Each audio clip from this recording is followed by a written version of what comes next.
தமிழகத்தில் கடந்த 10 ஆண்டுகால திராவிட கட்சிகளின் ஆட்சியில் 70 லட்சம் கோடி ரூபாய் ஊழல் நடைபெற்றுள்ளதாக 70 லட்சம் கோடி ரூபாய்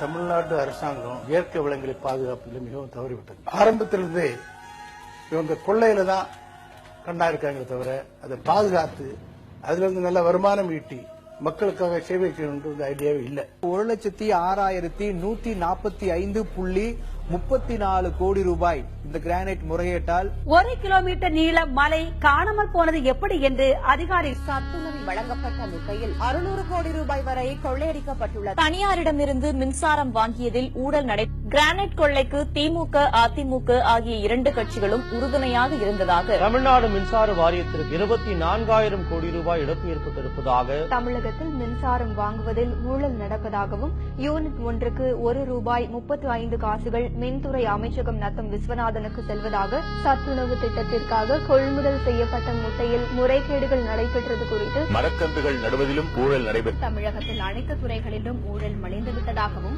கடந்த 50 ஆண்டுகால அதிமுக திமுக ஆட்சி ஊழல் ஆட்சி தமிழக அரசு ஊழலில் முதலிடம் வகிப்பதாக தமிழகத்தில் அதிமுக அரசு ஊழலை ஊக்குவிப்பதாக திராவிட கட்சிகளின் ஆட்சியால் தமிழகத்தில் ஊழல் மலிந்துவிட்டதாக மின்சார வாரியத்தில் கிட்டத்தட்ட 1 லட்சம் கோடி ரூபாய் அளவிற்கு ஊழல்கள் நடந்திருக்கின்றன என்று திமுகவை விட அதிமுகவில் ஊழல் மையப்படுத்தப்பட்டுள்ளது என்றும் அந்த ஊழலின் மைய உருவமாக முதலமைச்சர் ஜெயலலிதா உள்ளதாக வெள்ள நிவாரண பணிகளில் ஊழல் நடந்துள்ளதாக ஊழல் மூலம் தமிழ்நாடு புகழ் பெற்றுள்ளதாக அதிமுக இரண்டுமே ஊழலற்ற ஒரு நிர்வாகத்தை தருவதற்கு வாய்ப்பே கிடையாது. அதிமுக, திமுக ஆகிய 2 கட்சிகளும் ஊழல் செய்வதில் மட்டுமே ஒன்றுக்கு ஒன்று மாற்றாக இருப்பதாக So that is huge at this point of time. A massive illegal granite mining.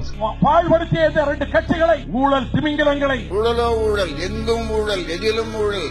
ஊழல் என்றாலே திரு கருணாநிதி என்றாலே ஊழல். கருணாநிதியை விட பிற ஆட்சிகளை விட சென்ட்ரலைஸ்டு கரப்ஷன் என்பது அதிமுகவில் தான் இருக்கிறது. ஊழல் மகாராஜ். ஒரு ஊழல் ராணியாக மற்றவர்களை ஊழல் சொல்ல முடியாது.